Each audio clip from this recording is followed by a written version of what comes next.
and it was a pretty under the radar trade, but the Chiefs send L'Jarius Snead to the Tennessee Titans. Congratulations, Titans. L'Jarius Snead, major player in the Chiefs' run to the Super Bowl, one of the best corners in the league there. So the Titans continue to go out there, get it done. You went out there, got a running back to go with Tajay Spears and Tony Pollard, probably going to draft one as well here. You got Calvin Ridley and DeAndre Hopkins right now. So it's not like you have the worst wide receiving core in the league at this point. And now you're starting to rebuild that defense, starting with one of the most important positions in corner, and you still have Jeffrey Simmons on that team. There's still some dogs there. You were still able to muster up enough to go out there and beat the Jacksonville Jaguars and spoil their season. So Titans really trending up. Yeah, I mean, this is a team that when we went into the offseason, we're like, this team is going to be a 5 or 6 win team. They're going to be gritty, but they're not going to be that great. But now we look at them. They have the running back. They have the receivers. Maybe there's a chance they get Brock Bowers in the draft potentially, looking like a tight end Hall of Famer potentially. And then they get L'Jarius Snead. Plus, they have Jeffrey Simmons already.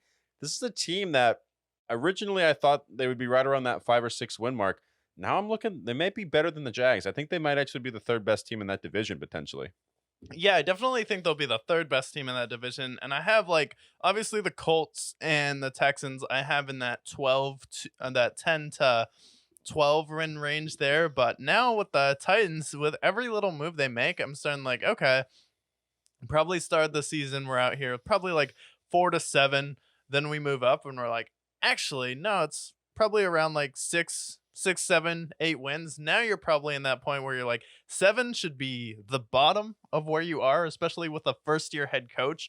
And you could potentially win 9 games, not enough wins to get you into the playoffs or the AFC, but damn, that was a really respectable season. And then now it will be, how much of an impact was Mike Vrabel on that locker room? And was there something there where the players were kind of all right, we are ready for a new voice in the locker room. It is time for someone like Brian Callahan to come in here. So we have more of a offensive focus because it's mostly been defense, defense, defense, and how many times can we run Derrick Henry into a brick wall on offense with no real the offense wasn't the most, I guess, to put it politely, creative in the league over the past few years. It was mostly how many different ways can we move Derrick Henry around to see if he can get a couple breaks, and even if he does, that's 14 points, and we still need, I don't know, 21 to 27 to win in the NFL nowadays. Yeah, I really hope, especially with Brian Callahan. I think that offense is going to look a lot more fluid, and I think you're going to see Will Levis reach his at least reach another level. And I think that he's a guy that we saw a little bit of him. We saw that game against Miami, and we saw his first game against, I want to say, Atlanta, where he looked pretty good. He was making some big throws. He's got a big arm, and I think that if Brian Callahan can unlock that next level with him and bring consistency, he's a guy that can surprise a lot of people. I don't think he's going to be a top 10 quarterback in the NFL, but if he can be in a Kirk Cousins realm, then he could be really good. Do you think he could be in the Phillip Rivers realm? Yeah.